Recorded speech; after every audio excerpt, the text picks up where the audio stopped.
Good afternoon, this is Tyler Franklin with Axis Seed. I'm in a soybean field in Halifax County today. I want to talk a little bit about conservation.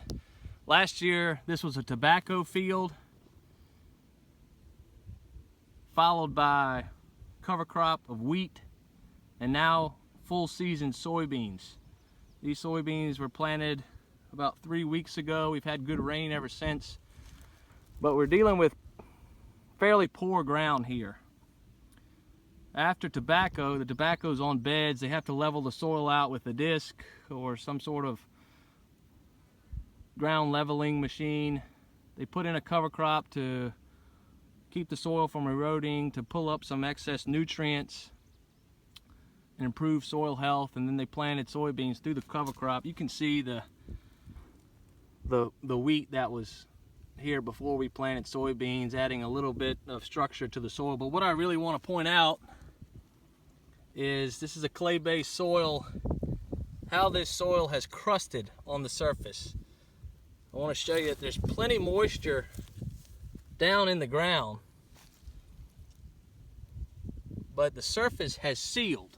So all I did was stick the shovel in the ground and break up a chunk. This is no different than a sheet of plastic on the surface of the ground when we get a thunderstorm and 2 or 3 inches of rain. All the rain's going to do is hit this, pull up, and run off. We're on a little bit of a slope, so unless it's a slow, steady rain, which allows this crust to soften and absorb water,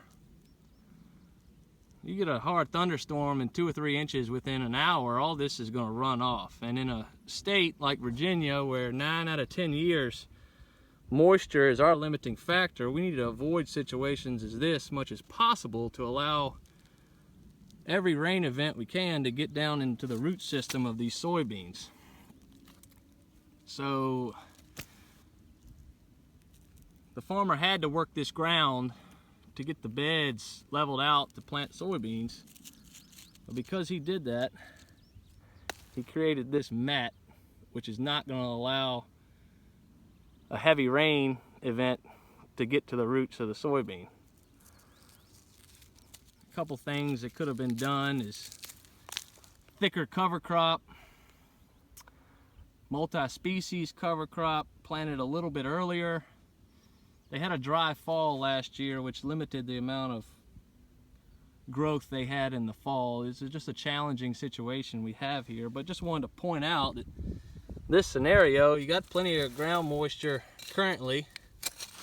The roots of the soybean plants are thriving right now, but if we go through a week of dry, hot weather and they burn through the soil moisture that's here, every rain event we get is going to count, and we need to let every drop of rain access our root system. So in a scenario like this, we get a heavy downpour, we're going to lose most of that water. So just wanted to point out some conservation practices and how we can help our plants be more water efficient and end up with better yields at the end of the season. In this scenario, it's going to take a lot more water to make a certain amount of bushels than it would if it were a nice typical no-till situation. Anyway, you know where to find me. You can give me a call if you need, 804-445-4333. Take care.